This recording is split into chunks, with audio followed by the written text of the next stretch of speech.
Well, hello and welcome everyone. I would like to start today's webinar by acknowledging the traditional owners of the lands on which we are meeting from today and pay my respects to elders past, present and emerging. We acknowledge that Aboriginal and Torres Strait Islander peoples have been stewards and custodians of the country for over 60,000 years and have strong and continuing cultural connections to lands and waters. Today's webinar is delivered with funding support from the Commonwealth of Australia through the Department of Climate Change, Energy, the Environment and Water under the Carbon Farming Outreach Program. This program has been running for nearly 2 years.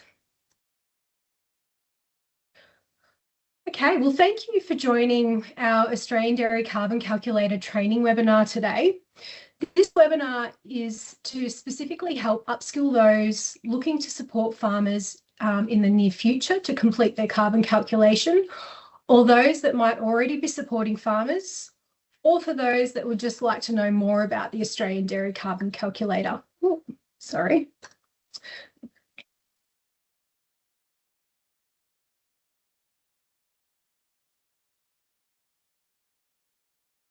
My name is Robin McLean and I'm a Development and Regional Adaptation Lead at Dairy Australia. And with me today is Karen Christie Whitehead from the Tasmanian Institute of Agriculture.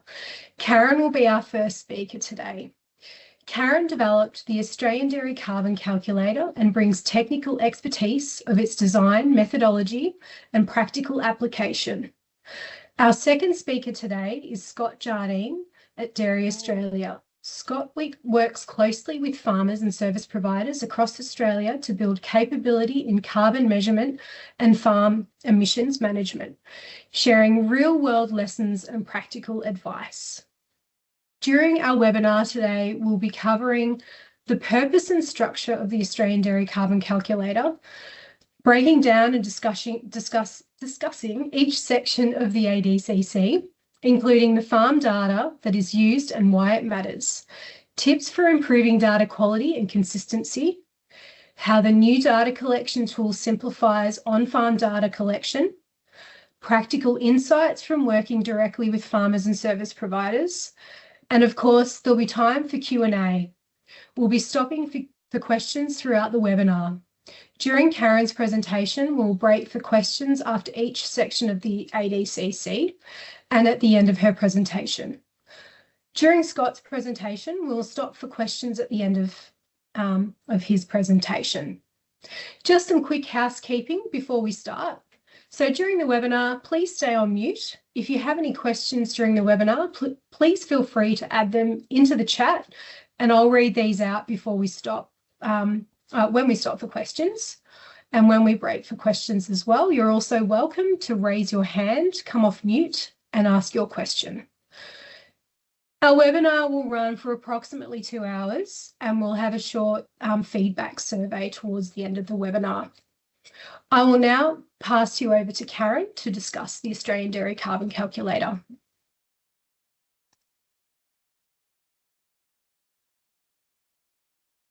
Thank you, Rob. Now, hopefully everyone can see the front introduction tab for the Australian Dairy Carbon Calculator. So this newest version, we're up to version 6 now. It was released late last year. It's predominantly the same as previous versions. It does have a new look. It's sort of keeping with the Dairy Australia colour scheme, but it also has some new functionality in it, which I'll touch on as I go through. One of the first option is, because we've got a series of tabs down the bottom, what you can do is now you've got this drop-down list. So you can actually click on that and progress to any of the tabs that you wish to do. So it's one way to move around the overall calculator. You can still use the tabs, but this might be an easier way for people. We also have this second series of drop-down lists, which can either hide or make more visible all of the tabs. So at the moment, it's in that all phase, so we can see all the tabs, but you might just want to look at, you might want to just compare your farm over sort of the different methodology changes and the things like that. So it's gone from being about 30 odd tabs to just a dozen or so. They're the two big changes to that particular introduction. What's important to know is that the ADCC, which had previously been known back in, probably 10 years ago now, went through a name change from DGAS to ADCC. It follows the national inventory, so the most current national inventory in terms of emission factors, global warming potentials for carbon dioxide, methane and nitrous oxide, and the like. So it's sort of, the inventory is sort of our gatekeeper as to what the calculations come out as in terms of numbers. Overlaying that is it also, the carbon calculator also aligns with the International Dairy Federation. So in particular, when we allocate a proportion of emissions to the milk enterprise versus the meat enterprise, that follows that International Dairy Federation guidelines. So we have a whole lot of checks and balances in place to make sure that we find the most current set of rules that we're allowed to, or that we need to obey to. So now I've progressed across to your farm tab. It previously was called baseline farm. It's still the same, baseline or your farm. It's still that. What's your current status quo of your farm? And when you download this calculator for the very first time, what you will have is a couple of things. You'll have macros that you need to enable. And if you aren't aware of how to do that, if you go back to the introduction tab and scroll all the way towards the bottom, you will see a descriptor of how to deal with enabling macros. The other thing you'll find when you first open a brand new downloaded ADCC is all these cells will be empty. Now, for ease of today's webinar, I've pre-populated it. The farm that I've got here, there is no dairy farm at 1234 Main Road, Colac. It's completely a hypothetical farm, but it's sort of indicative of a farm of the southwest of Victoria. This farm is also replicated in the example farm. So, and it's also the farm that I have in the manual that accompanies the ADCC. So you've got a couple of resources there to help to go back to and go, oh, what kind of information did I need to have in that particular cell? When I first built ADCC, we had these really pesky notes or comments that would pop up just sporadically, which was a bit annoying. And so what we've now got is these sort of I don't know what colour, lightish blue with a question mark on that. If you click on them, now those pop-up messages indicate, well, what was that text that sat behind that particular question? And so, for example, if you go to milking cows, you get that sort of text indicate what's that particular, what is the milking cow? So, for instance, because this is the 12-month analysis, your milking cows also include your non-lactating dry cows. So for a 12-month period, you would have either some or all of your herd would be dry. They need to be also included in that livestock number. So the first section's pretty straightforward. Who you are, who's collecting the data on your behalf. That might be actually the farmer themselves. A bit of a drop-down list. Well, you know, it could have been, if I was Bill or Wendy, I could have been the farm owner. A supplier number, the year of review, the state that you're in, and down the bottom, we give an example farm to cross-compare your results with. So by selecting on this drop-down list, you can compare your results to Australia-wide, to other farms within your region, or you could compare your results to the level of grain feeding. So these averages are all based on the last sort of 5 or 6 years of Dairy Farm Monitor project averages.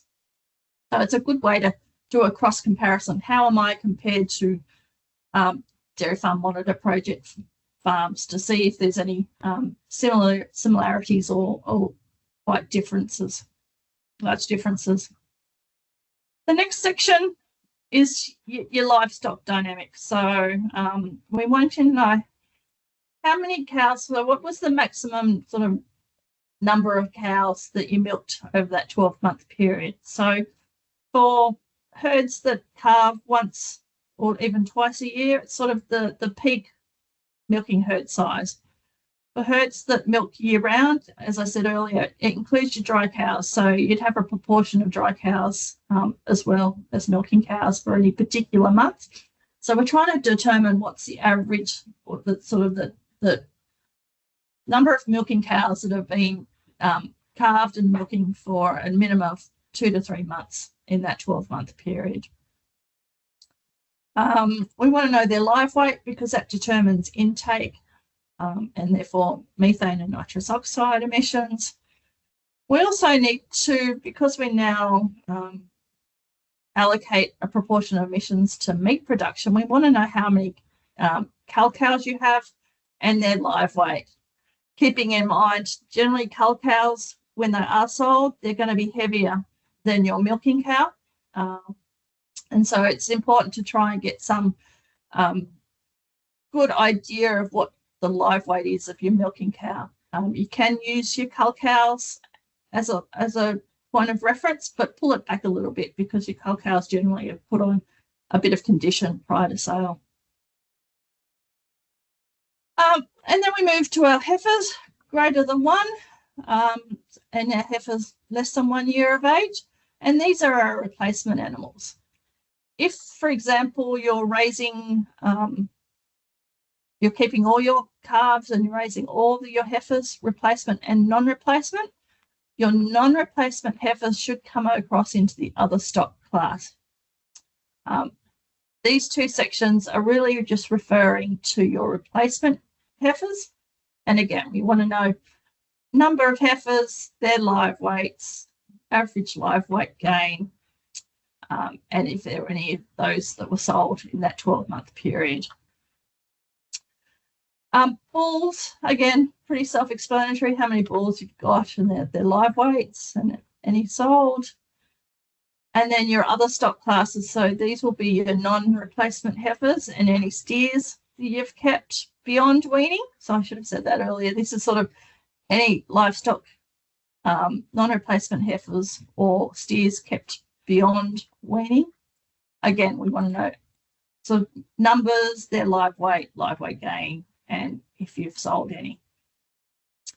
And then we come down to this last category, your calves. So we have a drop-down list. We want to know, were your calves sold soon after birth? So in that sort of 5 to sort of 10 days post-birth, or are they sold post-weaning? And in this example, I said they were sold post-weaning at around about 105 kilograms as an average across all those animals, and we sold 215. One good thing is to do a bit of a cross-reference. If we said we had about 450 milkers, the maximum we're probably going to have is 450 calves. That would indicate that we lost no calves at birth due to a range of health issues. So from 450, we retained 125 replacement heifers, and we retained another 100 steers. So this number should be sort of that number of milking cows minus the sum of this and this. So if you had a number down here that was, say, 315, I would say there's an error there because you've got more calves born in that 12-month period than you do have in terms of milking cows.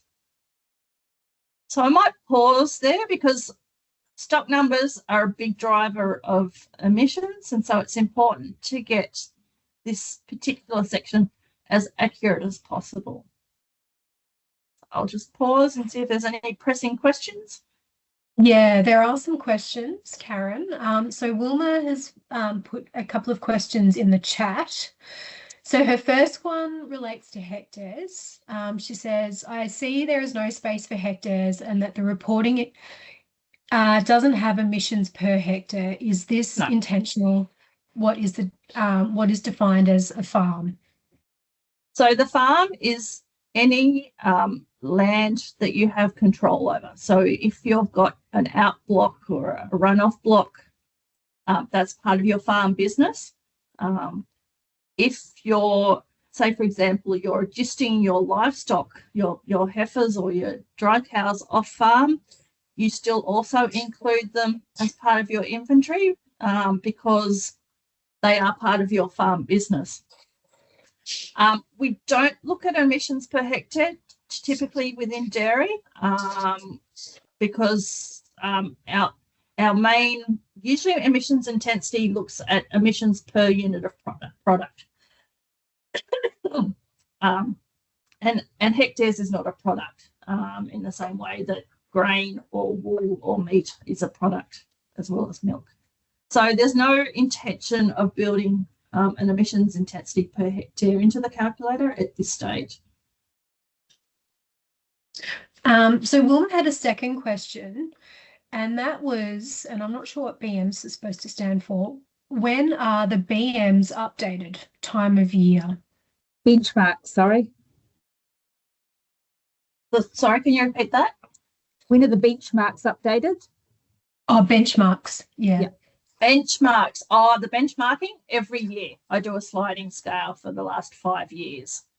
Yeah. Do you have a particular month, or do they, like, how soon in the year do they come out from the start of the season? They can take some time. So it's when it becomes available from Dairy Australia. So it's usually a good sort of, okay, take a step sideways. If we're not doing a major update of the calculator, I tend to not update the averages because there's just, I guess, having a new option out there, a new calculator out there with just the regional averages, there's not a huge amount of purpose for that. I will say that there's not a lot of difference year on year. And so it's more of a cross-check to see, if electricity is typically 10% of emissions for a typical farm and mine's at 50%, is that correct? So, yeah, it's not a routine thing. If it was done routinely, it would be sort of usually 6 to 12 months post the previous financial year. Right. And how many farms do you need to make a benchmark? We usually have 30 per region, 25 to 30 per region per year. And so take the Australia wide comparison, that would be between 250 and 300 farms over 5 years. So it'd be getting up to 1,000 or so data sets. Thank you. No. And the other question we had in the chat, which Scott has answered as well, but I'll read it out, and in case you want to add anything extra, Karen. Yep. But the question is, what month of the year do you assess dairy cow weight? And ditto for heifers, etc. Yep. And Scott has responded with, as we're looking for average weight, we look at the midpoint weight of the animals. For milkers and mature bulls, this will remain fairly stable. For the young stock, the average weight is taken at 6 and 18 months for less than 1 year olds and greater than 1 year olds stock class respectively. Is there anything you would like to add to that, Karen? No, there's certainly a lot of that sort of clues are in the help messages as well. For example, your midpoint for your heifers greater than 1, it's usually around 70% of your milking herd. So if your milking cows are 500, it's around that 350. That matches up to that 70%. Okay, if there's no more questions, we might move on. So the next section we've got is about your milk production. You've got a drop-down list. You can either enter it as litres per herd per annum or kilograms of milk solids per herd per annum. What I've gone with is litres here. The herd is producing around 3 million litres per annum. What's important is to also include in this number, so it's not only what milk you sent to the factory, but it's any milk you might have retained back on farm for feeding calves, for example, because that will determine the per cow production, which will then drive all the rest of the calculations. So it might only be 1 or 2% of the total milk you hold back to feed calves and the like, but it just allows you to get a little bit more accurate in terms of your estimations. What we do to be able to compare apples with apples is we convert everything back to fat and protein corrected milk as per the International Dairy Federation guidelines. And so that's why we want to know what's your average fat and protein per annum, keeping in mind, again, similar to the question earlier about what point do you take those numbers, you're looking over that 12-month period average. And so there will be fluctuations, as we know, throughout the year, but what's the sort of the ballpark of where you are over that 12-month period? We also want to know your average lactation length. So some cows might be milking for 320 days or 310 days, and others might only be 280. So we're trying to get what's that midpoint in terms of the average lactation length. And what these sort of numbers all then determine is your litres per cow per day. So it gives you a ballpark. You can go, oh, does that look about right? And if it's wildly wrong, and you'll see if I go back to milk solids here, it's wildly wrong, you know, and keeping in mind, I've just picked up that this should toggle across. It hasn't, but this was indicating that by having 3 million kilograms of milk solids, the cows were producing almost 300 kilograms of milk solids per day, which is obviously incorrect. So just some checks and balances in place to sort of give you a ballpark. Does that look about right?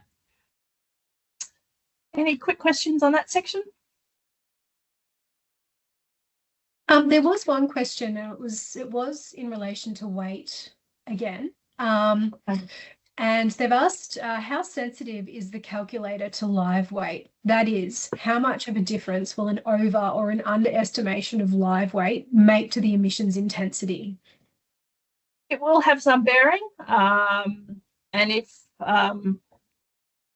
for example, if we very quickly, and I'm just jumping ahead, if we said instead of, just scroll down and get the numbers right down at the very bottom, we're saying it's 3,540 is our tons of, that's our net greenhouse gas emissions, that number there. If I said, actually, we got this wrong, it's 600 kilo cows, and scroll back down, it's added another 130 odd tonne of CO2 equivalent. Each milker is about 5 tonnes of CO2 equivalent. So whilst live weight's important, it's also important to get your number of stock accurate. So, for example, if this number was actually closer to 475, for example, what are we getting to? Yeah, we've jumped up another 60 odd tonne.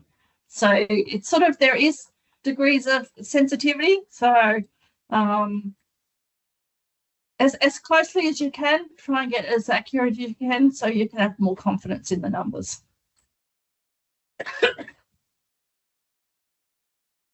The next section is about your milkers' diet in terms of intakes, dry matter digestibility, and protein. Now, we ask for intakes so that we can get the proportion of each component of the diet along with their digestibility and protein about right. So the calculator really only wants to know this bottom figure, that 75.7 DMD and 18.6. The calculator itself will determine whether the cows ate 17 kilos or 16 kilos or 18 kilos. So a lot of farmers sometimes will have a good idea of how much grain they fed over the 12-month period on a per head per day basis, about their silage, and if there's any other feeds. But they might not sort of have a really good target knowledge of their pasture intakes. And so we know from all these other feeds they ate about 5 kilograms of dry matter per day. If you go across to the very left hand where I've sort of highlighted here, for those cows to produce that level of milk production, they need about 17 kilograms of dry matter per day.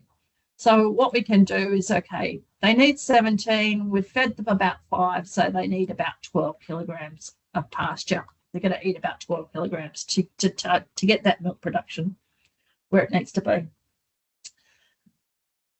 It's fairly important to get digestibility and protein fairly accurate, and by fairly accurate, we want to know, is the diet, at 70% digestibility or is it 75% digestibility? We're not worried, is it at 75.1 versus 75.3? That subtle difference is not going to make much to the difference in terms of the calculations. But, a 5% difference in digestibility, it is going to make a difference in terms of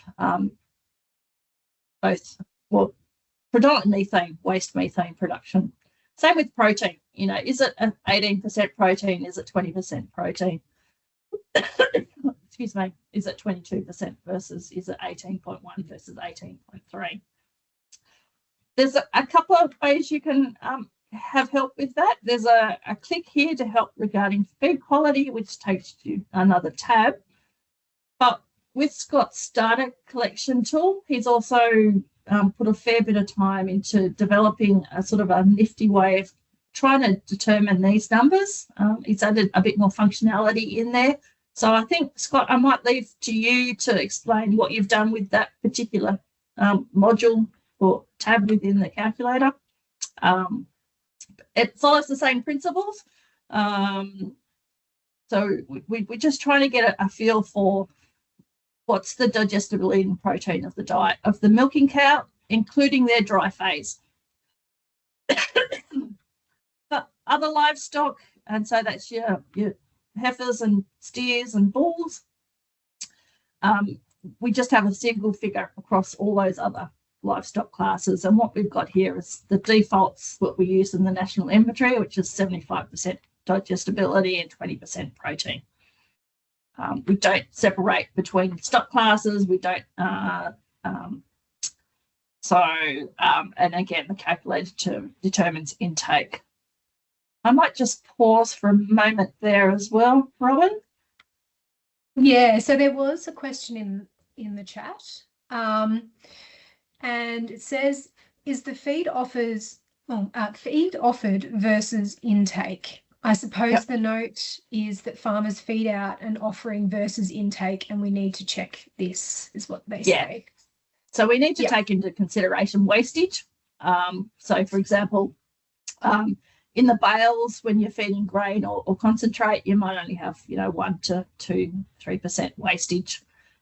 If you're feeding silage out, say in a paddock, you might have 10 to 15% wastage.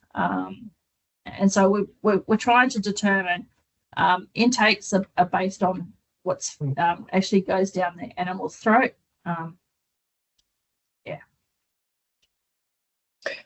And there's another question in there, and it says, does any pasture quality variations, so protein and digestibility, change the results, or is it fixed? No. So any change in the digestibility, the more digestible the diet is, the less manure the cow produces, and so the waste or the methane from waste, so your dung and urine, will decrease if the digestibility goes up. Conversely, if your diet is lower in digestibility, there's more, there's less feed digested, and so there's more manure produced, and so there's more methane from that manure production. Protein's a bit the same way, but in reverse. As the diet increases above that 16 to 18%, which is what the milking cow requires to produce milk, as you're feeding more protein, that comes through in the urine, and then you have an increase in nitrous oxide emissions. The flip side, if you can get your diet, and this comes down to a whole range of how do you get your diet to sort of, year round to sort of sit in that sweet spot, which is that sort of 16 to 18% protein.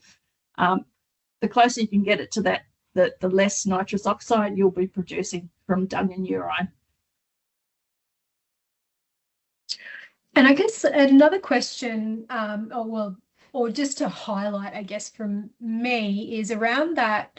So the calculator says or makes a suggestion of 17.1 kilograms of dry matter a day. So what goes into that? You did sort of lightly touch on it, but yeah, it'd be good if you could flesh that out a little bit more. Yeah. So it works out.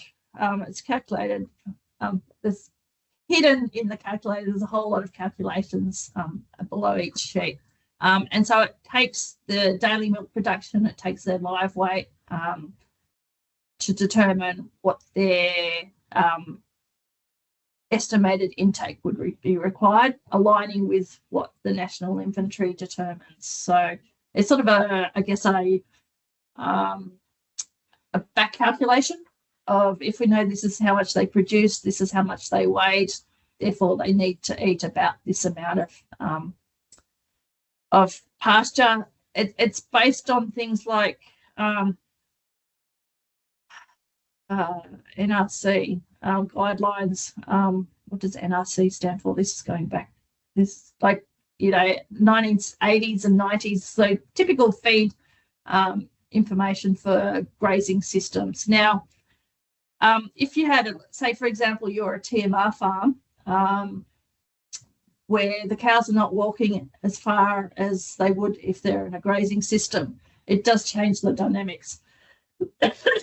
Excuse me. They should be producing more milk than their counterparts if they were fed the same diet than a grazing cow.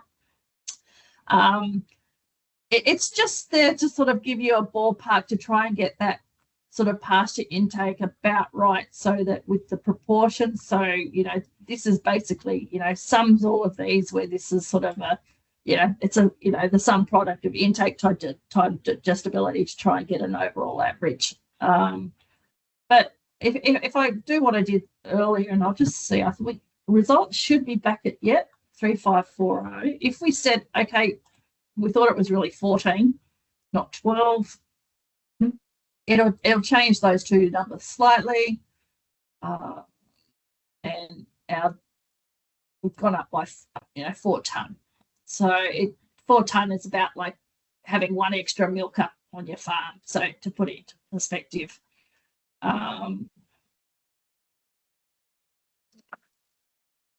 but what you can do some quick thing. I say the pasture was only 70% digestibility. Very quickly, we can see we've got almost 100 extra tonne of CO2 equivalents, because the diet is less digestible, or the pasture is less digestible, and therefore the overall diet is less digestible than it previously was. So you can very quickly sort of get a feel for what's the degree of error. So the protein was actually 25. If I scroll down again, it's gone up a bit. It's gone up by about 50 tonne, because it's a lot higher protein diet. I can't even remember what that was now. I don't think it was that. I think it was 20. Sorry, just so you can quickly see, how accurate those numbers need to be to change that overall emissions profile. Yep. The next section is the fertilizer section, and we have 2 ways we can go about this. At the moment, I've said it's the tonnes of element per annum. So I've talked to my factory. They said in this particular example, I applied 55 tonnes of nitrogen. So this isn't urea or DAP or any other nitrogen, any other nitrogen product. It is all nitrogen products. So we're entering it in tonnes of element per annum, not tonnes of product per annum. But in this particular example, so we applied 55 tonnes of nitrogen, of which actually 95% of that was from urea. So the rest of the 5% were non-urea nitrogen. So it's important that we know the proportion of total nitrogen what proportion of that total nitrogen is urea, because urea, when it's applied to land, releases carbon dioxide back out to the atmosphere, so it's a source of emissions. If all of that nitrogen applied was, say, DAP, which is a non-urea nitrogen, and you had 0 in here, there would be no CO2 equivalent from that carbon dioxide released to the environment. There would still be nitrous oxide because it's a nitrogen product, but no carbon dioxide. We'd also want to know how much PKS and lime or dolomite you applied to your pastures. And this particular farm, I said there was no crops, but you could have had, data entry in terms of nitrogen applied to crops and the like. Alternatively, if you click on the kilograms of element per hectare per annum, you now get these cells become visible, they become green to indicate they need data entry. So we need to know how many hectares you applied nitrogen fertilizer to in terms of pastures. So we got 100 hectares and we have still applied 50 kilograms of nitrogen per hectare.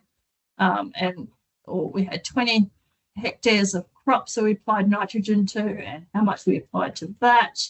So if you go that kilograms of element per hectare per annum, you have to enter hectares as well as the rate per hectare. Same with your PKS and lime fertilizer.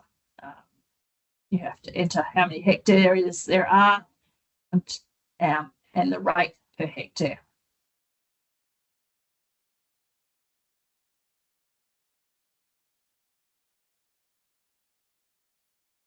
Any questions about nitrogen? Oh, and the other thing is we've got this tab that you can click on that will take you to one of the other tabs that helps you work out your fertilizer rates, especially if you've got blends. You've got some urea, you've got some DAP, you've got some sulfate of ammonia, you've got some whole of farmer blends. If you click on here, there's a sort of a fertilizer rates tab that you can work through and work out the total tonnes applied and work out then how much is total, the total amount of NP, K and S. And what we have, you have this ability now to, say you've gone down this pathway and you've entered data here, you can actually click on either this, and I realise it's fairly small to see, but there's a little square here that says YF that will take those results to the Your Farm tab if you wanted to do that transfer as opposed to manually writing it down and entering it yourself. Or there is a little square that says SF, which S stands for the Strategy Farm tab. Which is I'll touch on briefly at the end if I get a chance to. What also is in Scott's data collection tool, he's also gone through a similar process that gives you some help as to how to pick those different blends up and how do you determine what's that total amount of NPK and S and lime or dolomite that's applied for that 12-month period. Any questions with that? Yeah, so there was a question, and that is, how are you setting the rainfall / leaching zone dependent scope 1 nitrous oxide in this calculator? So is it assumed for each state yes, or region? It's assumed that there's 100% potential of leakage of nitrogen and therefore nitrous oxide. The thinking is either there's sufficient rainfall to be applying nitrogen fertilizer or sufficient soil moisture to be conducive to nitrous oxide losses, or you're irrigating, and again there's sufficient moisture to be promoting nitrous oxide losses. So unlike extensive grazing systems, so sheep and beef farms where rainfall does play a part. If you're less than 600 mil rainfall zone, or rainfall plus irrigation zone, there's no nitrous oxide losses. We sort of, within dairy, the assumption is that there is sufficient moisture throughout that 12-month period to warrant losses. I guess herein lies that question right back at the start. I said that we follow the national inventory, and the national inventory is very top-down, and it works out, you know, the amount of fertiliser applied throughout the country, and the risk of nitrous oxide losses. And so on-farm practices, it doesn't matter if you had a ton of nitrogen and you trickled out a little bit every day, or you applied 100 ton, or sorry, the same tonnage on day one of the year, the emissions would be the same. So it's not so sensitive to management. Ideally, it would be great if it was sensitive to management, but it follows a fairly static X times Y equals Z approach. Yeah. So. And I guess another thing to mention as well, I guess back in that fertilizer tab, when you click on it, and in terms of, you know, if you're applying custom blends throughout the year as well, and incorporating that as well, how do we do that? So here I've got an example up here. So we've got an example with this farm. And again, the manual goes into a lot more details, you know, and so or Scott's calculator with or tool that he developed. And there's help messages. But say, for example, in this farm, we had some urea, so we had some EZN going on, single superphosphate, and a farmer blend. And so we would have, to replicate that over here, we would have said there was 15 tons of urea, 500 litres of EZN. Single superphosphate is down here. We said we were going to apply 2. And then what you would do, you would come down here and you would put your units of, it's a 20, 0, 16, 10 blend. And there was 4 tons of it. And then hopefully those numbers match up. Yeah. So you've got that total NP, KNS. Your total amount of fertiliser, and that 89% of it was urea, because you had a big chunk of urea, and the other nitrogen came through that EZN. Hopefully that helps with that question. Yeah, that's great. Yeah, thank you. Yeah, yeah. There's some interesting thinking about lime and dolomite. You know, sometimes a farm might every 5 years apply, you know, lime across all their farm. And do you account for it this year, or do you just put 1/5 on because, you know, this year you put it on across all the farms, but the next 4 years you haven't put any lime on? And so I don't know.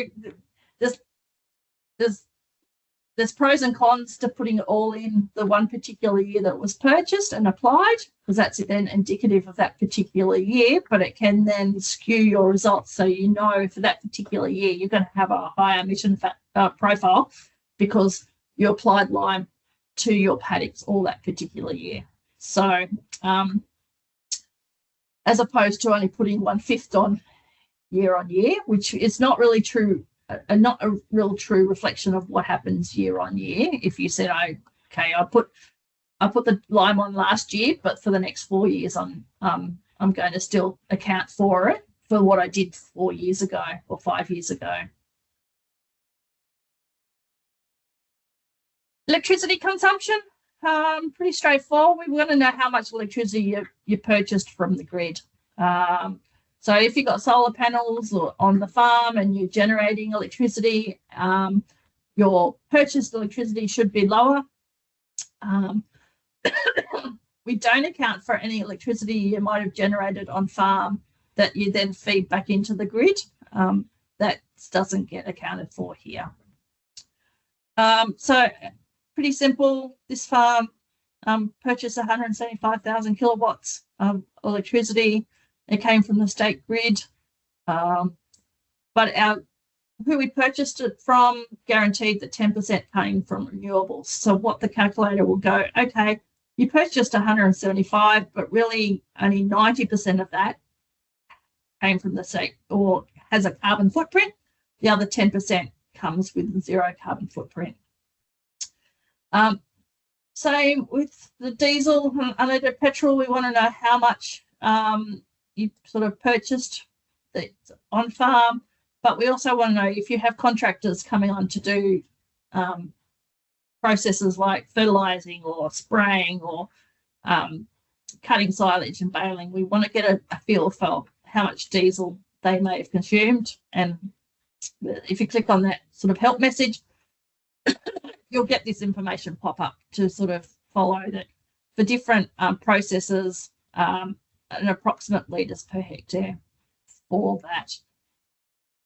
And so, you know, an example there, we're making silage from a 1 hectare paddock. We had all these different processes. It worked out to be about 40 litres per hectare. So, for example, if you made 10 hectares, that would be 400 litres. That's fairly straightforward. I'll jump off onto the next section. We need to know purchase supplementary feed. So it's a Scope 3 emission. And so what's the emissions associated with that feed supplement, whether it's grain or hay or silage or other byproducts being created elsewhere and then brought onto your farm. So we need to know on a tonnes of dry matter basis how much hay, silage, grain and byproducts you purchased, and approximately what percentage of that was fed on the milking platform, so that we can allocate the Scope 3 emissions associated with that to the milk enterprise. Any quick questions on either of those, Robin? Yeah, so back on the diesel and petrol, there was a question around, is there a difference between diesel versus petrol in the calculations? No, the emission factors are fairly similar. So to keep it sort of simple, most farms will use more diesel than unleaded. So we just kept it at the diesel emission factor. We don't separate. Yeah. There was also another question that's just been popped into the chat, and it's in relation to fertilizer. And they ask, not sure of the technical or commercial readiness of low emissions fertilizer. Yeah. Is, e.g., coated fertilizers or inhibited fertilizers. Yep, inhibitors. But it looks like there's not currently a way to account for these in the calculator. Is that correct? Yes. Do you see the innovations having any impact?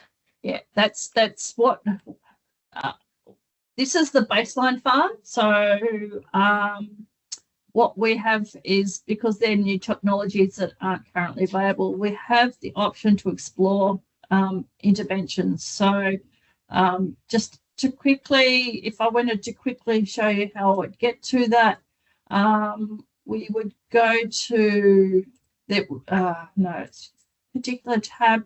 We do have N fertilizer inhibitor coded tab, which is an intervention that explores, you go through a series of questions. I don't know, might just try and zoom in a bit closer.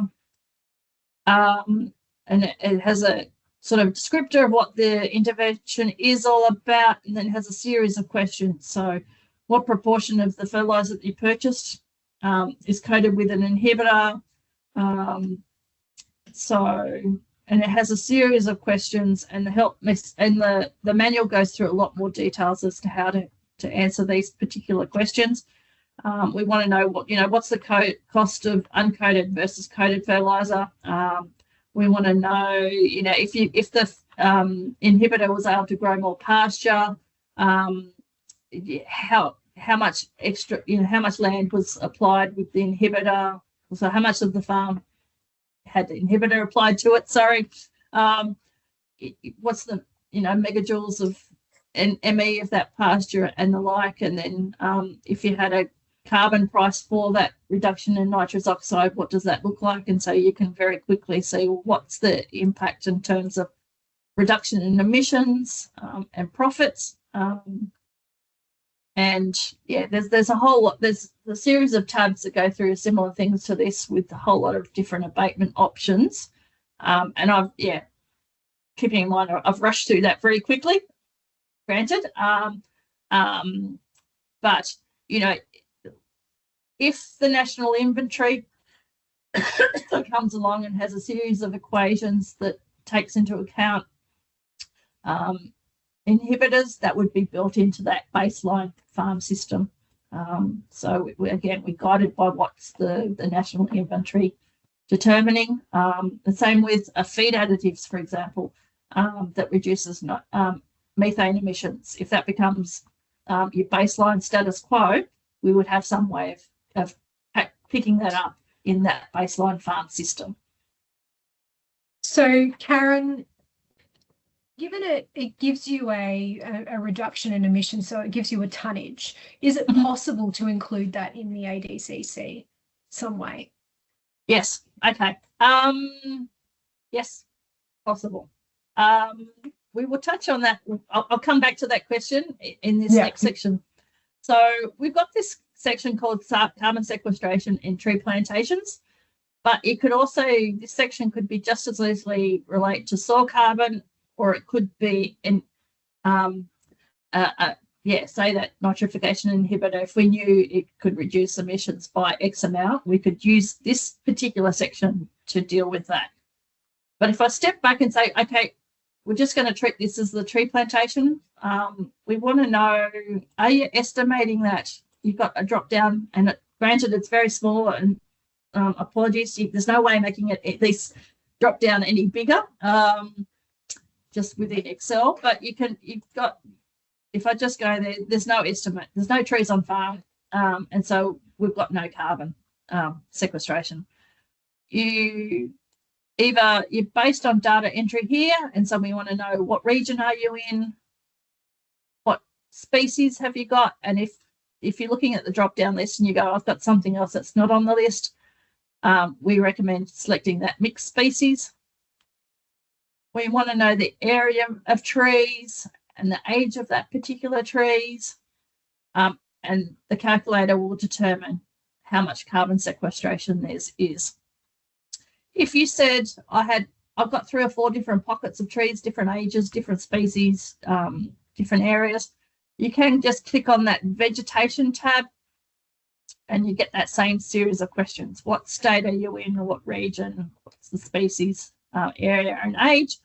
And what it will work out is that average total across the whole farm. So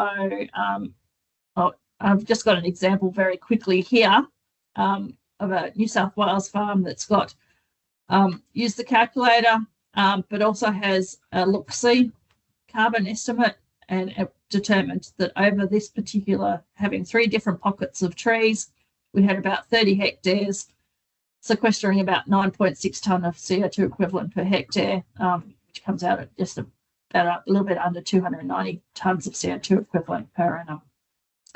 So what you could do, if you went down this pathway, you might go, okay, you'll enter that as a single figure. So you would then click on this and go, it's carbon sequestered using other tools. We need to know that area. So back on that vegetation tab, it was 30 hectares in total. And I can't recall, it was 9.59 per hectare. So you put 5.9 tonnes. Sorry, 9.59 tonnes. And then it would calculate that in terms of sequestration, it was that 288 tonnes of CO2 equivalent. Now, if you transferred this and say, actually, it's not trees, but it's soil carbon, I'm going to say the area of trees is the whole farm, 300 hectares, and on a per hectare per annum basis, I was sequestering 0.2 tonne of CO2 equivalent per hectare per annum. It's a bit of a workaround.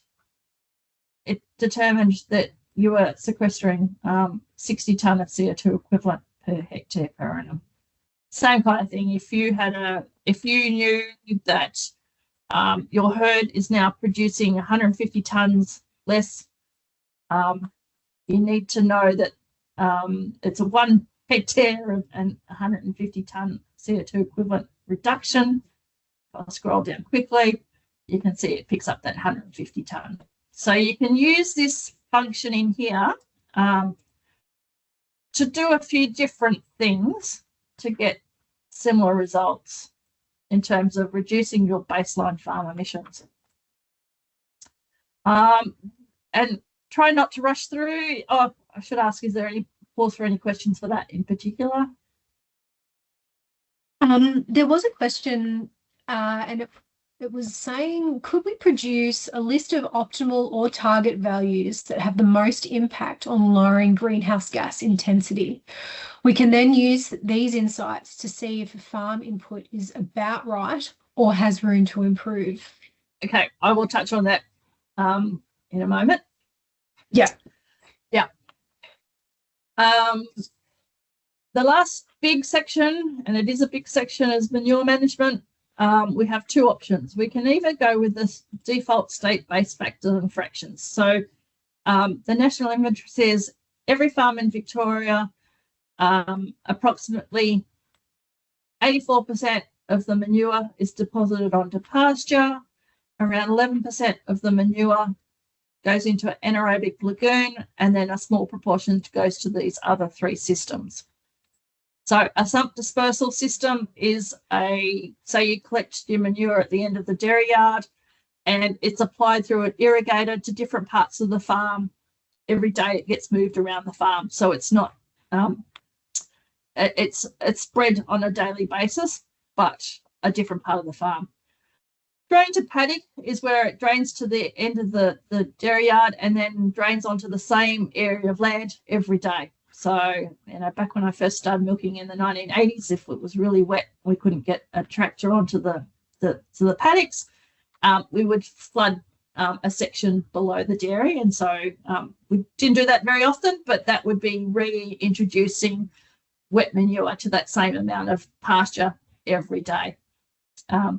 Solid storage is the closest we've got to a sort of a semi-dry material that, say, for a loafing yard area, if you're a TMR farm and the cows are on a loafing area or a compost barn, this section, there's a lot of information in the manual. So I suggest anyone that's new to this, go and look at the manual, and that should give you a lot of help as to how to deal with manure management. The state defaults are really good for a typical cow spend 3 to 4 hours a day on at the dairy, and the rest of the time they're on pasture. But if you're a pastoral mixed ration or a TMR farm, we suggest use user defined. Or if the cows are actually, you're getting them through the dairy and they're only spending a sort of 1 to 2 hours or 1 hour a day per milking at the dairy, we'd also suggest user defined. And there's a series of questions. There's lots of help messages. So we want to know hours per day and days per annum. We want to know that midpoint of the herd, how long they're spending on concrete away from or where that manure is being collected.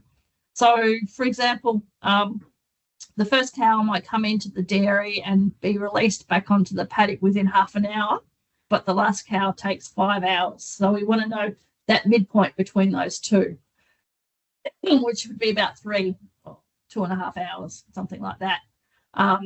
Conversely, if you say you milk all your cows and you keep them back, you keep the whole herd back and you release them all as one mob going back to the pasture, it would be that total time, because your first cow back onto the paddock versus your last cow is going to be about that sort of same time frame.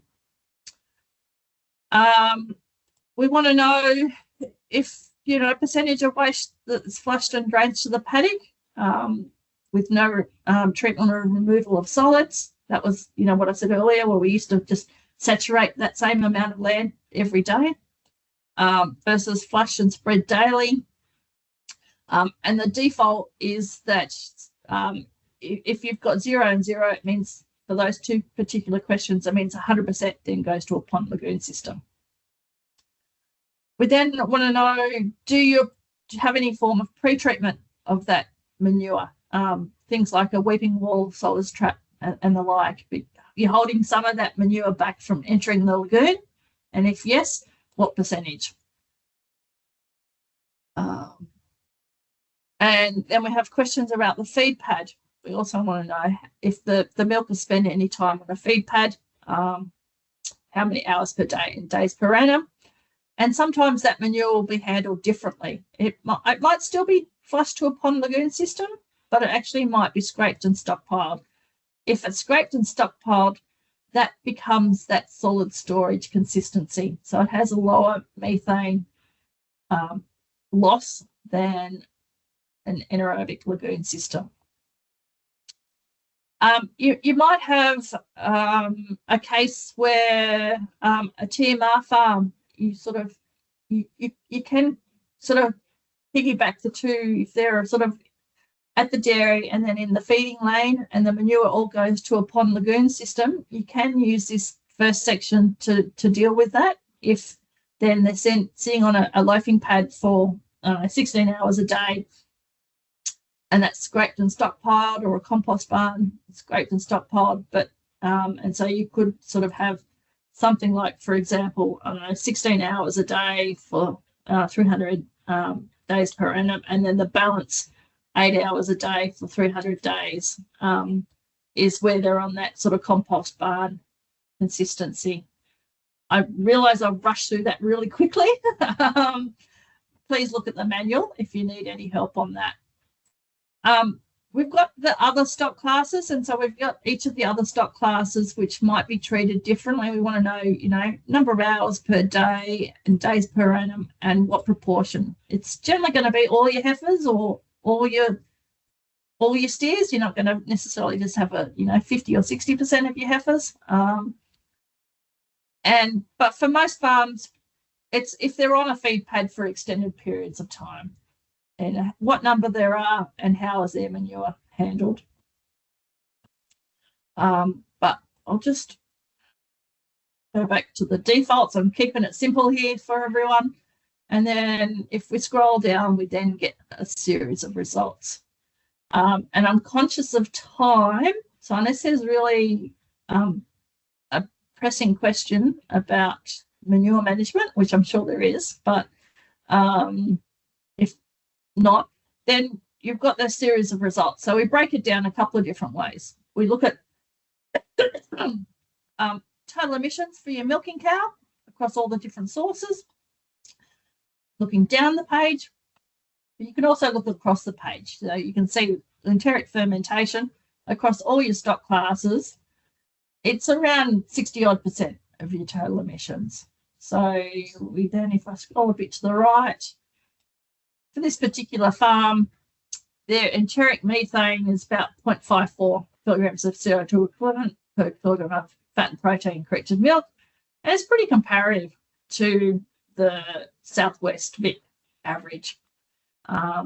Same with manure management. It's about sort of 0.08, fairly comparative. Trying to see, is there one that's slightly different?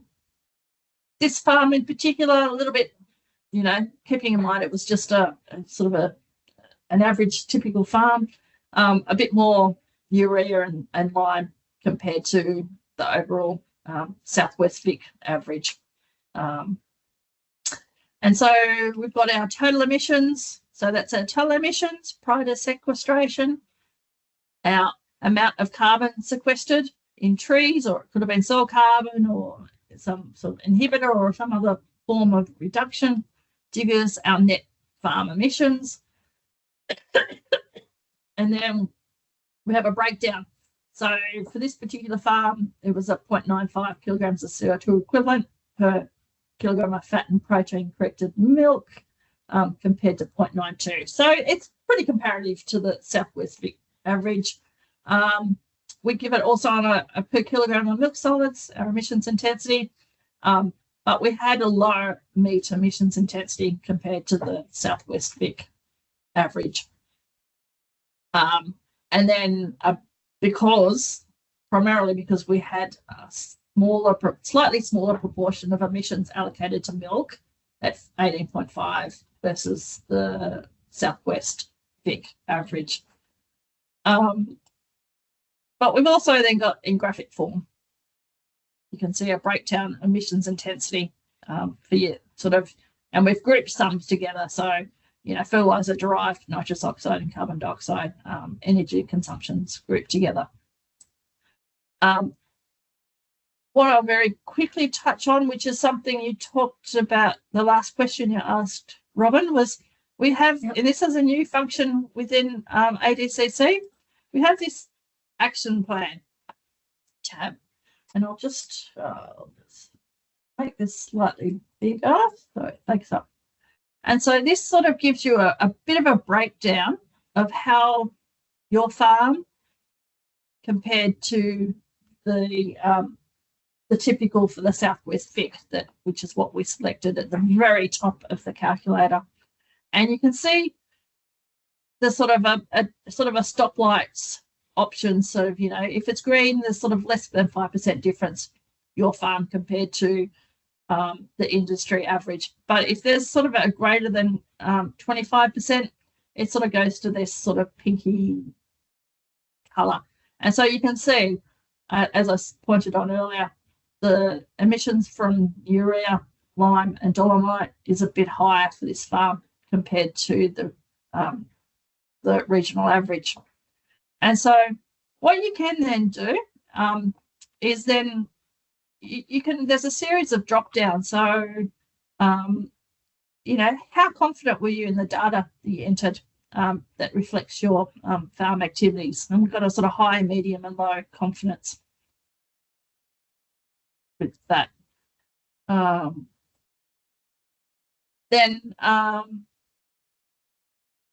then we ask, are there areas you sort of have medium or low confidence, and you might select, I have low confidence in carbon sequestered or fertilizers.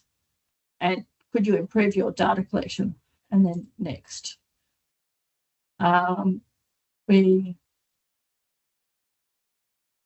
Okay. This didn't go where I thought it would go, sorry. We then, why is it behaving differently?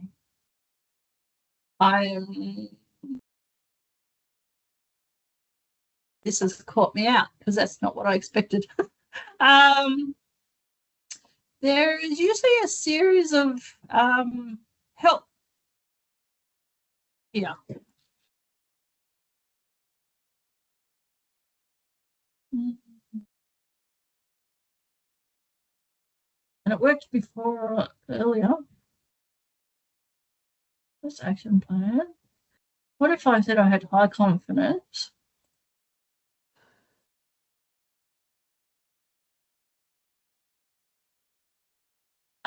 So I don't know why that's worked. And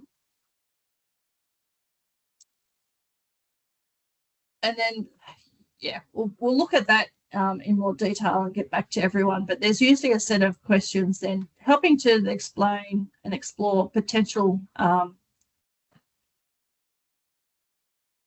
ways that we can sort of areas that we can look at to explore, resources with the action. Oh, there it worked. This is what I expected to see. So we've gone through how confident in my data. There might be just a time lag there for some reason. How am I, where am I performing better than average? Where am I above the regional average? So areas that we can look at. And is there, some influences of why that might be happening? And then we have these profitable emissions action plan. So by clicking on any particular of these sections, and then we might go, for example, with my livestock, we've got this sort of series of drop downs that has, and I don't expect anyone to be able to read this at the moment, but there's a series of helps being built into and links to Dairy Australia websites and the like for each of these particular areas of the farm that you might want to explore a bit further to try and work out ways to improve your farm business. And I might just go back to here, and unless there's some burning questions that we might keep to the very end, Robin, I might stop sharing. Yep. And then we can go to Scott then. Yeah, sounds good. Yeah, just in the interest of time, we'll jump to Scott. If you're happy to share, Scott.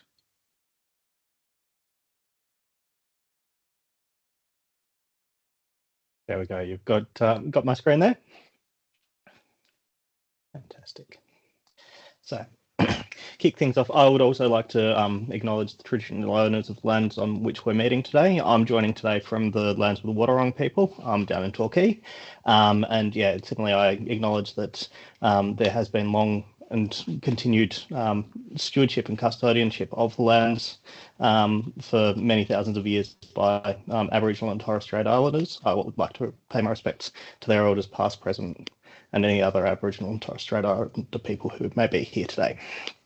So, jumping straight into, as we've sort of had the working through the carbon calculator, when we're looking at our on-farm emissions, as Karen showed, most of our emissions do come from methane, and most of that is that enteric methane generation space. We've got fairly good benchmarks around those different sources of emissions, those good comparisons to be able to hold. And so, yeah, we know roughly where the dairy industry sits.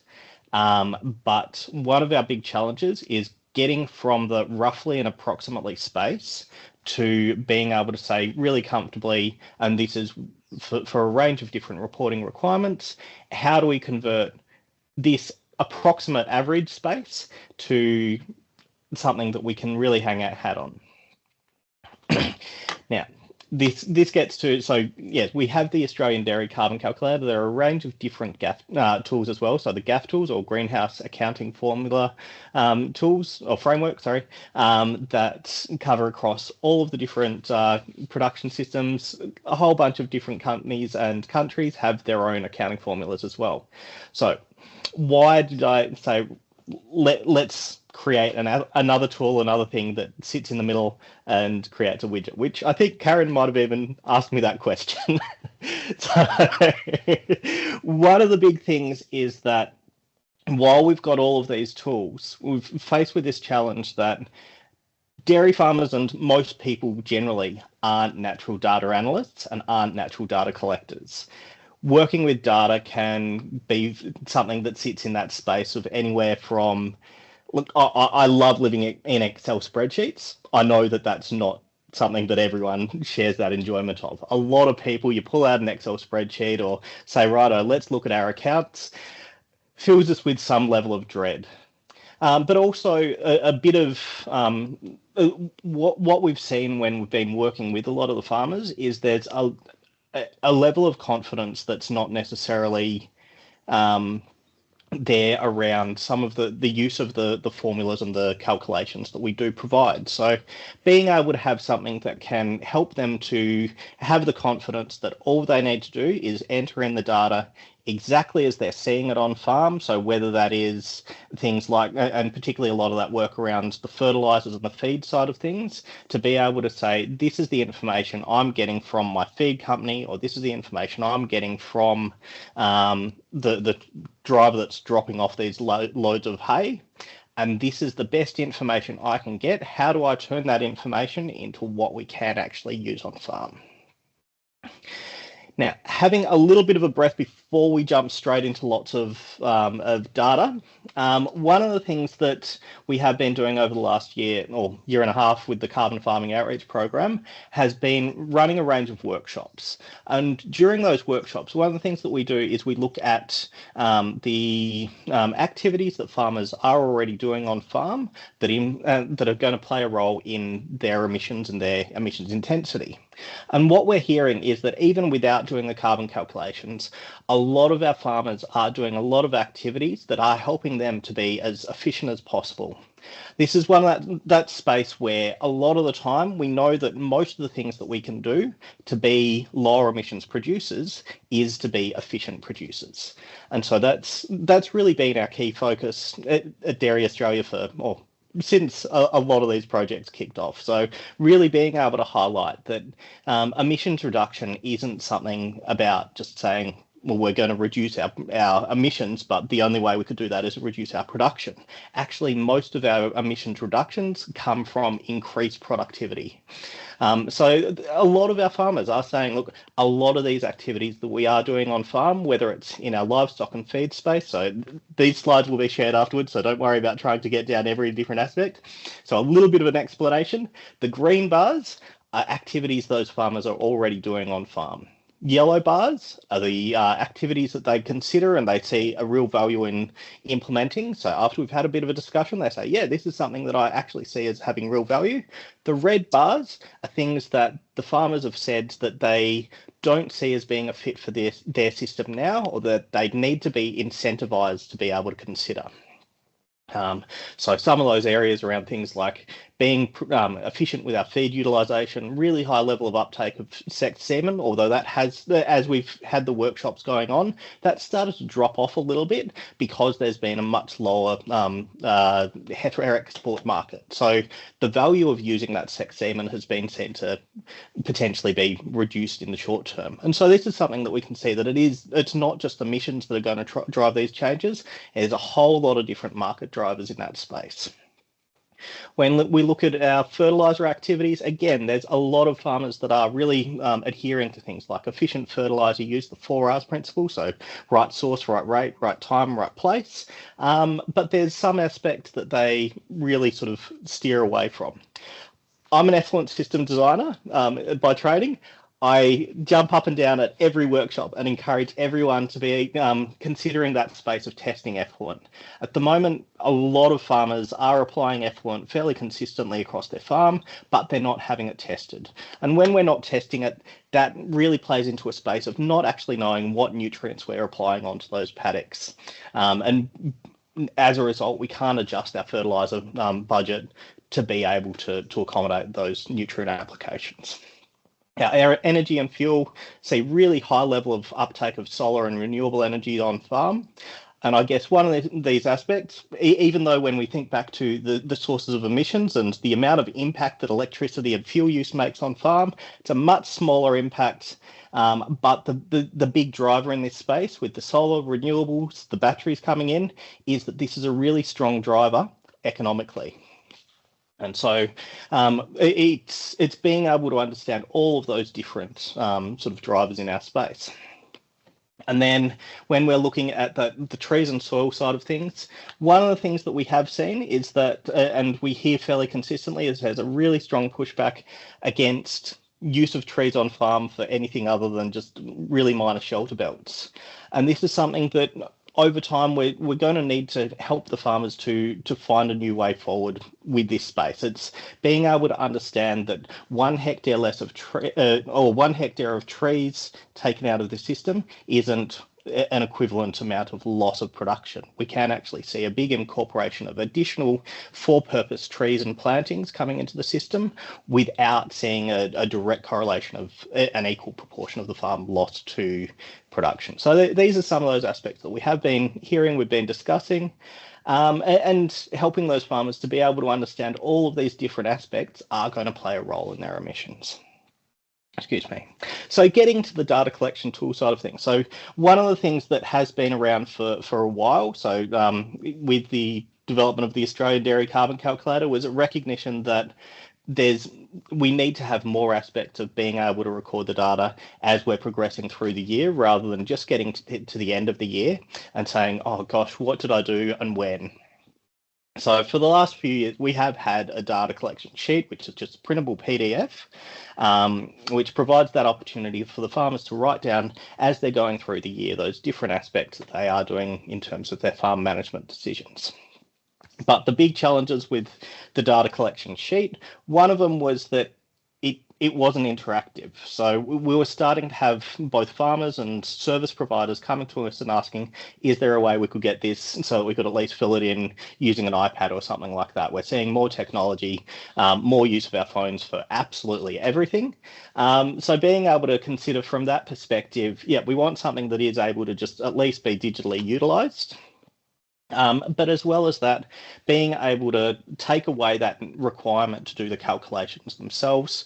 I know that, look, I've done a lot of carbon accounting, and when we go through, say, looking at any of the formulas that sit in the background, whether it's that have been set out in legislation from the Clean Energy Regulator or any of the NGGI factors, there's a lot of interpretation of the way the formula has been presented into how you actually get that to work, whether it's doing it with pencil and paper or whether it's getting a formula working in Excel. So we've taken away that need to do a lot of those calculations and broken it up in exactly the same format as the carbon calculator is designed. What we see with the data collection tool is that the end result is ultimately going to be the data that we want to be able to put straight into the calculator. So as a result of going through from there, we start off with an entry and navigation page. Each section of the sheet is a single section is going to be a single tab. And so that way we're only putting the very small amount of information that we need, not getting overloaded with the very large spreadsheets. And that means that we can actually use the sheet on our phones. I guess that's always a challenge with once you get to a certain size of an Excel spreadsheet, it's just not able to be read on a phone. Excuse me. So just like when we're doing our carbon calculator, record our details, we're looking at that livestock details side of things.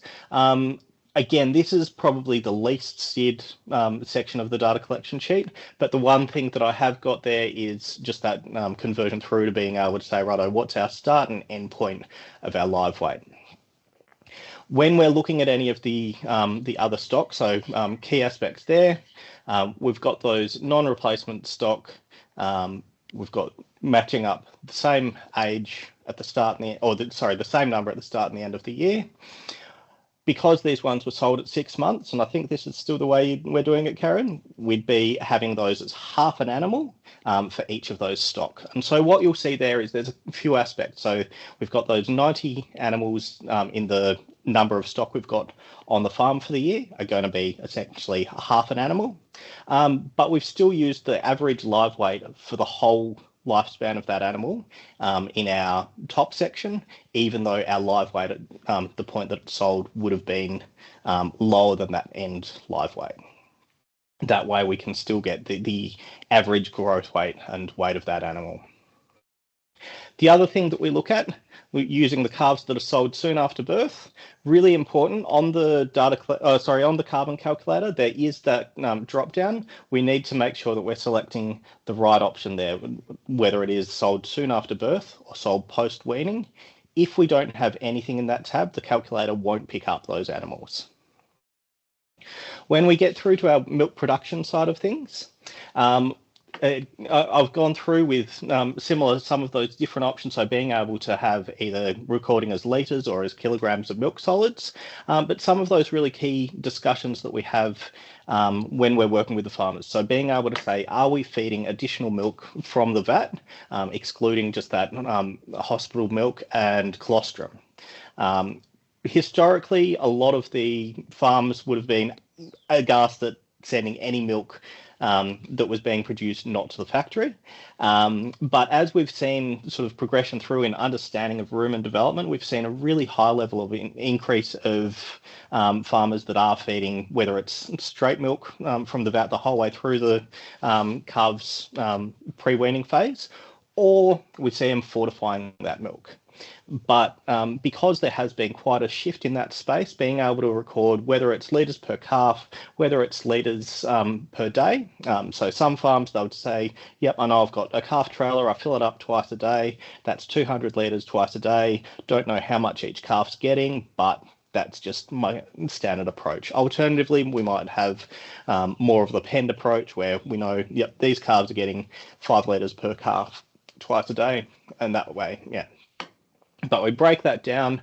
Quite often, what I'll do when I'm entering it into the data collection sheet is still split up those two figures so that we can see that we've got this much that's been sent to the factory, this much that's been fed to calves. An interesting insight in this space. So I have been working with a few farms that have been feeding milk to all of their calves. And doing this calculation, this approach, they had a realization that, yes, there's a real value in feeding the milk to their replacement heifers, but they were sending about $10,000 of milk to beef calves which were being grown out to about 3 months of age before being shipped off. And the value in that developed rumen isn't necessarily there, particularly where they were going into a fairly low value market. So saying, look, I'm spending $10,000 on milk for calves that have maybe made me 15 grand, that's not such a great investment. Excuse me. Looking at our milkers' diet, one of the key things when we're having discussions on farm is that often they will have really good figures about what they're feeding, but it's generally what they're feeding as fed. Similarly, we've spent a lot of time building knowledge and understanding of the energy requirements of our cows and drumming it into them to understand the feed value in terms of metabolizable energy. So that conversion from metabolizable energy to dry matter digestibility can be a bit confounding for some of our farmers. So just being able to have that aspect to select whether we're using ME or whether we're using dry matter digestibility, and then in the back end of the data collection tool, it just does that calculation through so that they've got everything set out as it needs to be entered into the calculator later. Similarly, most farmers currently aren't testing a lot of their feed, so particularly their hay and silage. So having those, the same calculations that we had over in the ADCC, we've utilised those so that they're all sourced from feed test, and so that's a national repository of average feed values, also gives the ranges. But we can also provide that option if they are testing to be able to use actual figures. What it looks like then is a big long list where we enter in every line of feed. I generally encourage them to start with the biggest things first and then progress down. And recognizing that not everything is included in the national average feed tables. There are some lines where, as you can see, we've got lines where we've got both averages coming through, but then even though we've selected use averages for our protein palette, we've got these other feeds where we do need to insert the feed quality or metabolizable energy and crude protein percentages directly. And reason being is that, say, when we've got pellets in the mix, there's so many different pellets from so many different suppliers that we could never keep a list of all of those and keep it current. So being able to say, look, we know that some of these aspects you are actually going to be getting a tag from the feed provider, whether it's in bulk delivery, they still should be providing you a summary of what you've actually purchased, or any of the bags will have those feed values. So being able to have a few of those aspects able to be self-entered. Excuse me. At the end, as I said, we get that that output that's ready to be directly entered into the carbon calculator. And then we go through to the carbon calculator. With our fertilizer side of things, provided two options, again, whether it's applied as tonnes per hectare or total tonnes applied, and flow through, There we go. So looking at our tons, total tons applied, entering each of those different fertilizer sources, and it gives us a breakdown of the figures that are there to be entered into the calculator. And we go through that process. When we're looking at the energy and fuel side of things, was faced with a bit of a challenge. So when we look at the way the information is provided from electricity providers, I think that there's quite often an approach to try and make it as difficult as possible to actually get usable figures out of a power bill. Some of the providers will provide you with estimates of daily use. Some of them will provide you with total kilowatt hours used across the whole period. But yeah, so the approach I used here was to use the average daily kilowatt hours because that seemed to be the most consistent reporting that was provided on most of the power bills. And recognizing that if you have already got the total kilowatt hours used on your bill, then it's not such a need for a calculation. You can just enter that in without needing a tool to do calcs for you. But yeah, do need to highlight that. I have had a few where we've been working with farmers, they've recorded their data in advance, and then we've come up with this massive power usage. They'll have been one of the ones where they've entered in their monthly power usage or average usage, average use for this bill. So it is one to highlight, and recognizing, so this calculator's been set up to be able to be used for, say, recognizing that we might have a couple of meters, one for the farm, one for the sheds, maybe one for the pivots. I know in Tasmania, quite often we can see so many more meters. Generally in Victoria, we'll maybe have 2 or 3. In Tassie, I've done some calculations down there where I think we had 12. And that was, it was paper going everywhere. But yeah, being able to try and find something that's achievable and usable. But yeah, the big thing to highlight there is that we're looking at average daily kilowatt hours, and but yeah, using other approaches, we can still try and get the figures together. Energy and fuel use. So I've taken from the list that's included on the carbon calculator, a range of those different activities that we might get our contractors to carry out, and use those different fuel use formulas to be able to say this is how much fuel per hectare. Great thing about internal combustion engines is that regardless of whether we've got a small tractor doing a job or a big tractor doing a job, they're going to use about the same amount of fuel over that hectare. The little tractor might just take a hell of a lot longer to do it. Our scope 3, so our purchased feed, again, this is just linking back to those aspects that quite often we'll have multiple different sources of feed in there, being able to bring each one in and understand how much is going to the different classes of stock, and being able to have in the background that calculation that says, righto, this is the number of tons I've actually purchased, this is what the percentage dry matter of these different aspects is going to be. Excuse me. And then, yeah, we just enter those in. And that's pretty much it.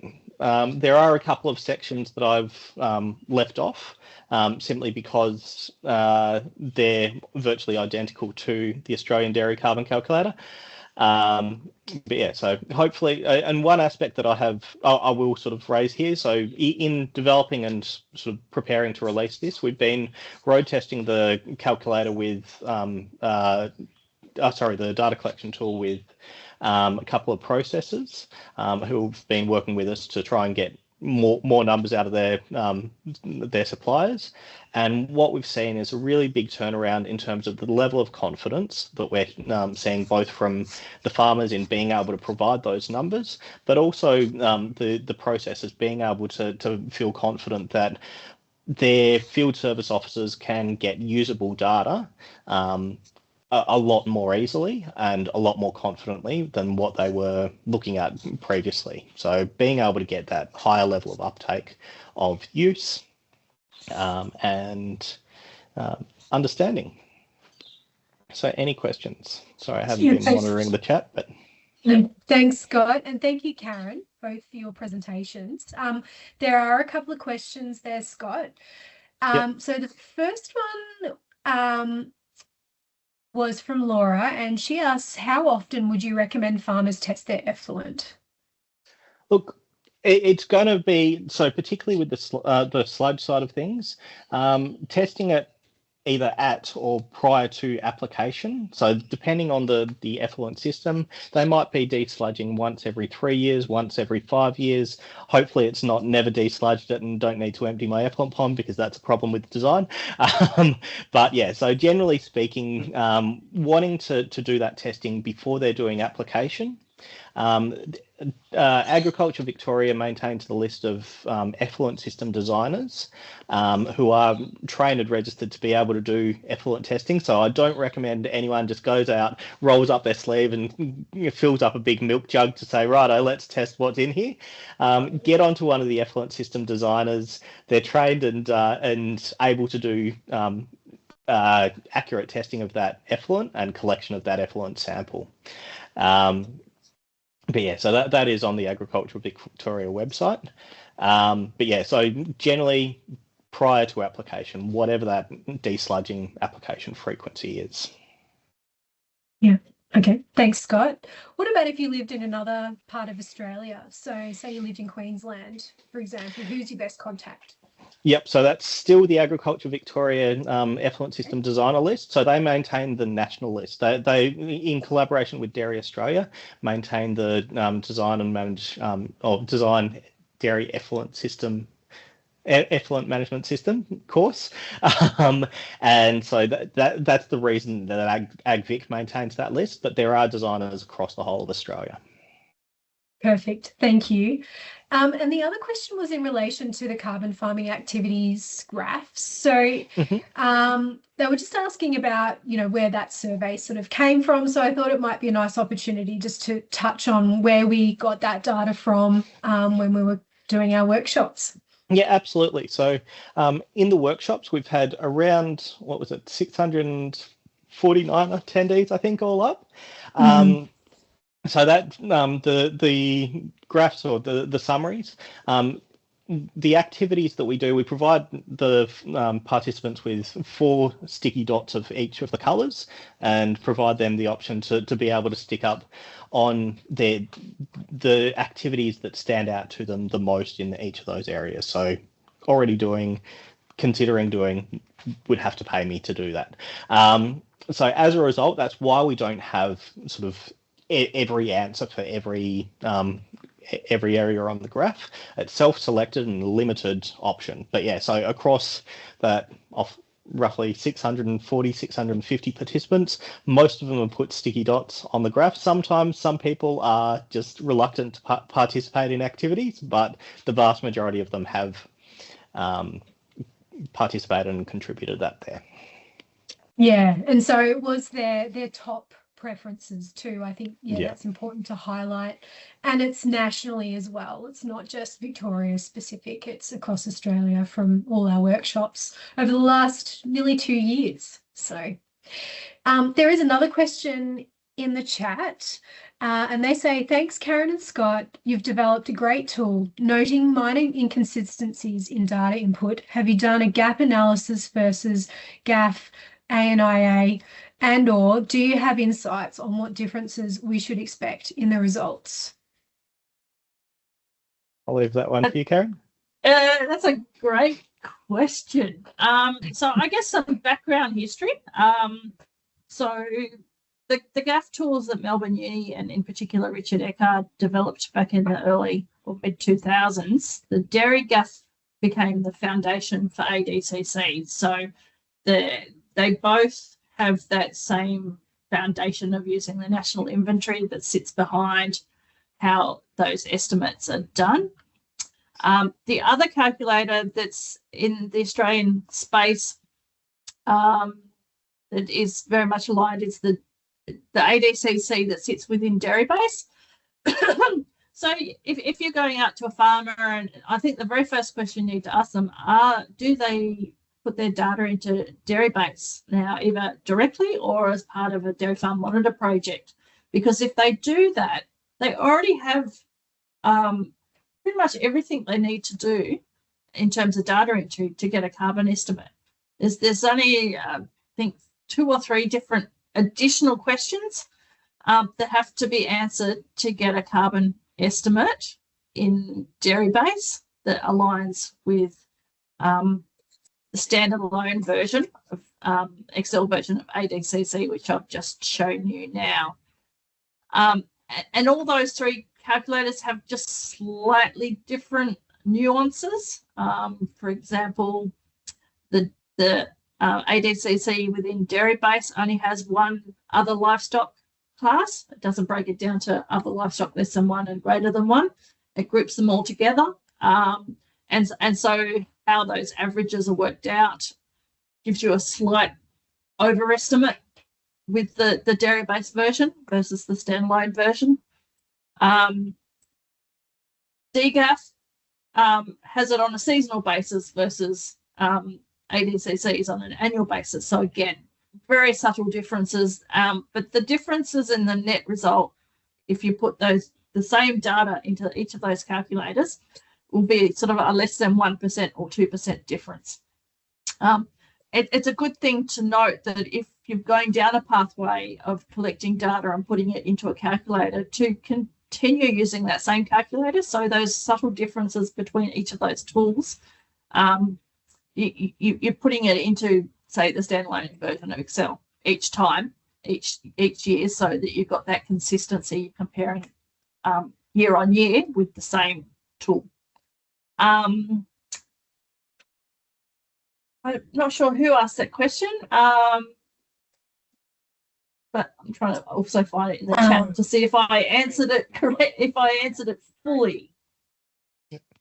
It was Charles. I guess. So the AIA tools, I can flag that aspect. So Yes. AIA tools have been built based on the GAF tools.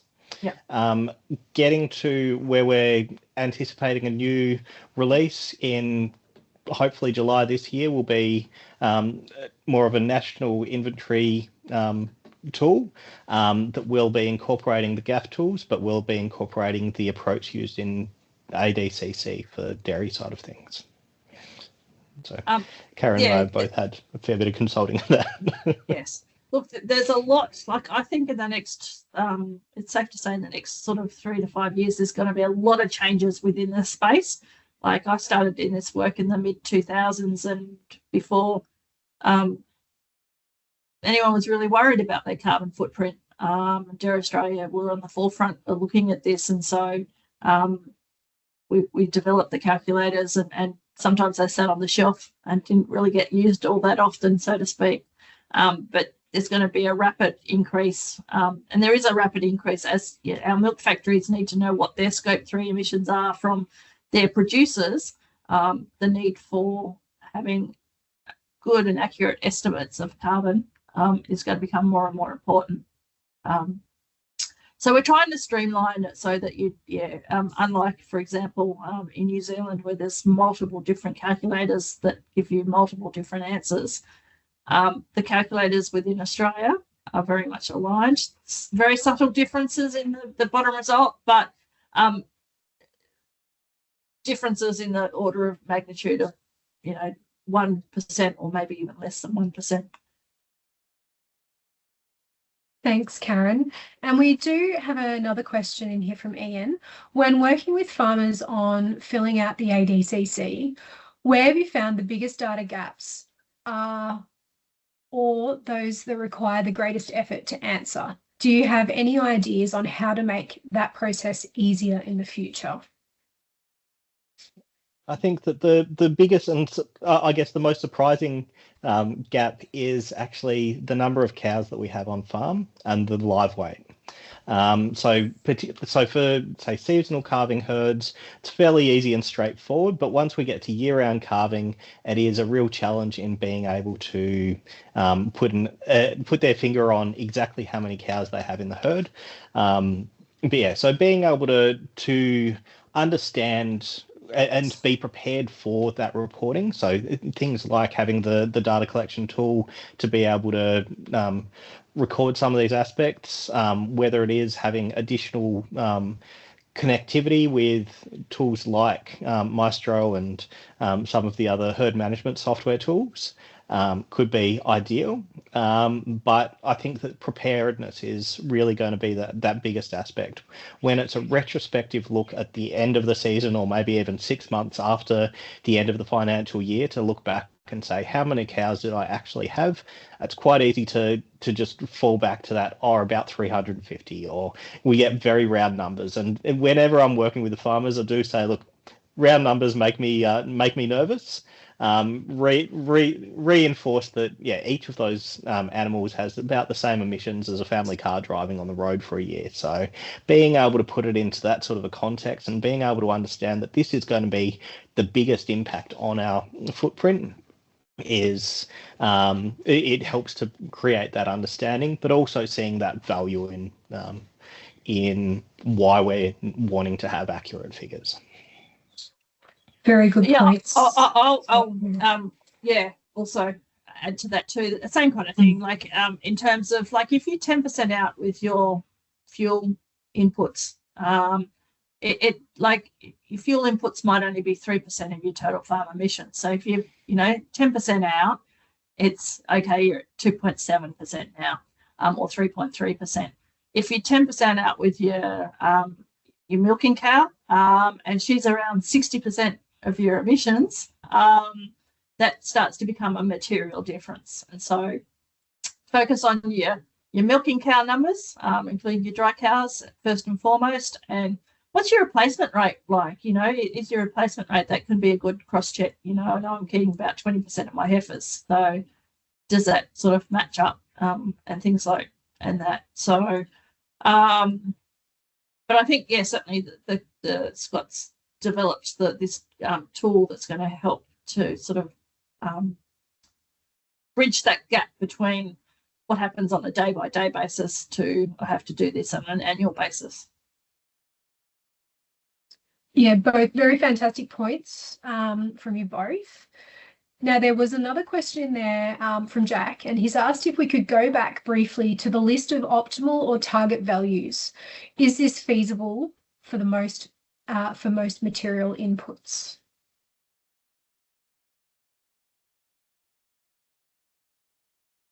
I guess one of the aspects in there would be that rather than having a concrete target value, is where we're already at with those comparison with our regional averages and our feeding system types. What we see, depending on the feeding system and particularly, is that there will be quite a lot of variability. And so being able to compare apples for apples in that sense makes much more sense than saying this is the optimal value. It's being able to say, yes, I'm lower than. What we are seeing is a lot of technologies that could potentially play fairly significant roles in reducing different areas, but realistically that those target or those optimal values is just going to be potentially less value, I think. Karen, whether you've got any other thoughts? Yeah, I think you've captured it. Yeah, my way of thinking as well. Yeah. I might just touch on Wilma's question about the map of ag tools. Wilma, I'm not aware of what they are, but I'll go looking for them. But I guess my premise behind all that would be, do they follow the national inventory? Do they capture all sorts of emissions? Are they, well, I guess back to my first point, there are other tools out there like the Cool Farm Calculator, which has come out of the Northern Hemisphere, which has emission factors that are relevant for the UK and Europe, but are not Australian specific. And so you can put the exact same farm into both calculators and get somewhere like a 5 to 7% differences just because of the emission factors that sit behind it. So I think the first question is, does it follow Australian national inventory and the international guidelines for estimations? Yeah, they do. They're just developing to come into Australia. But they have probably taken a more simplistic approach as far as not getting as detailed into some of the areas as you guys do. And so I was just wondering if you'd done any testing. So the answer sounds like no. Not as yet, as because I haven't. I haven't heard of them. But I guess with simplicity becomes another degree of potential differences, and so I would just err on the side of caution. Some of the tools, and the reason being, some of the tools that come out of New Zealand, for example, within that dairy space, same data entry, but took a much more simplistic view and can be quite material difference in terms of the bottom emission reduction or emission values. I guess one of the people, sorry.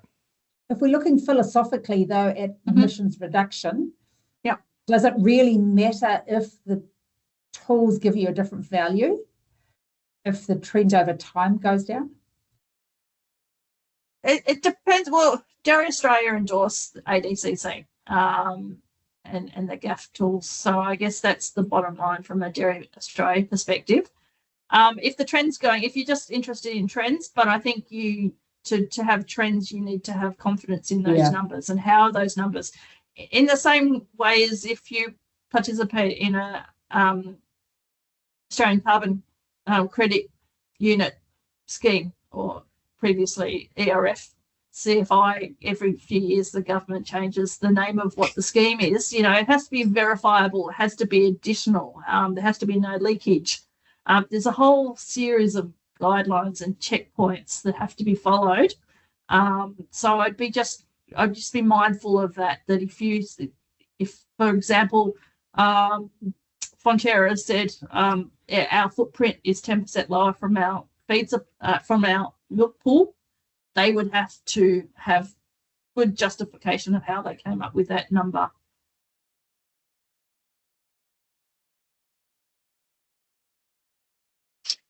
Did you want to add anything to that, Scott?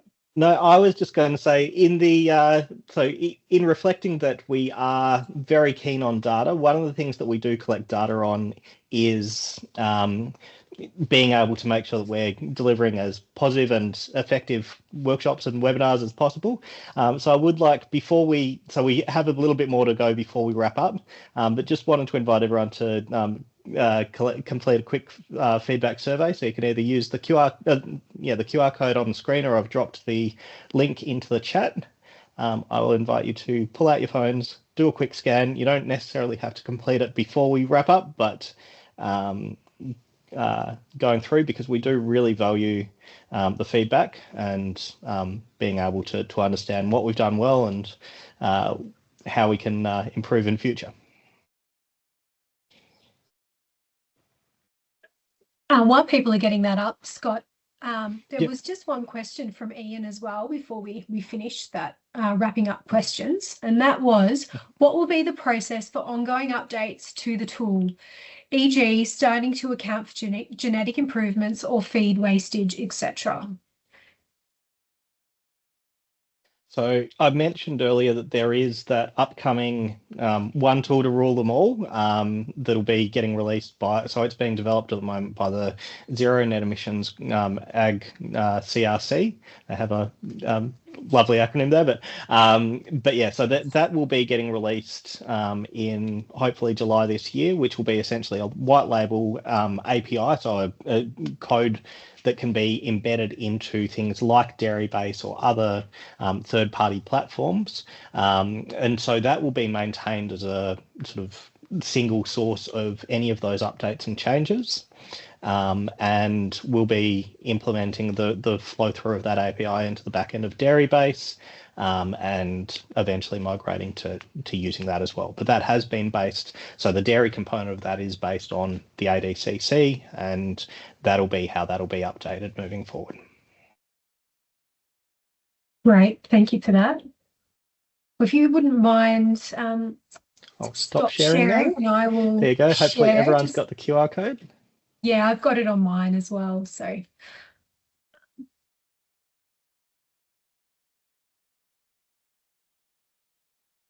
Okay, so can you see that?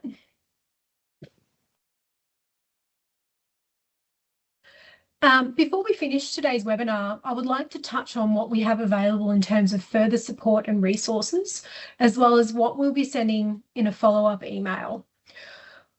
Online learning will be available very soon on Enlight. This course looks at much of what we've covered in the Understanding Farm Carbon workshop.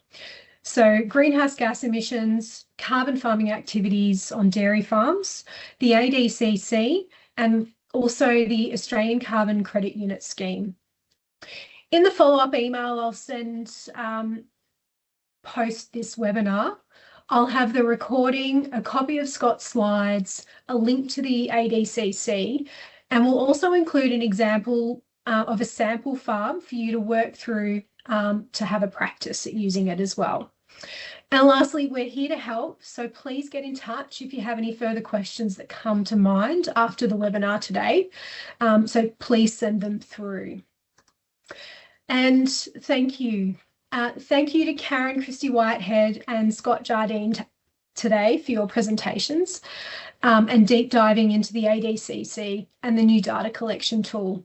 Thank you to everyone else as well for joining our webinar today.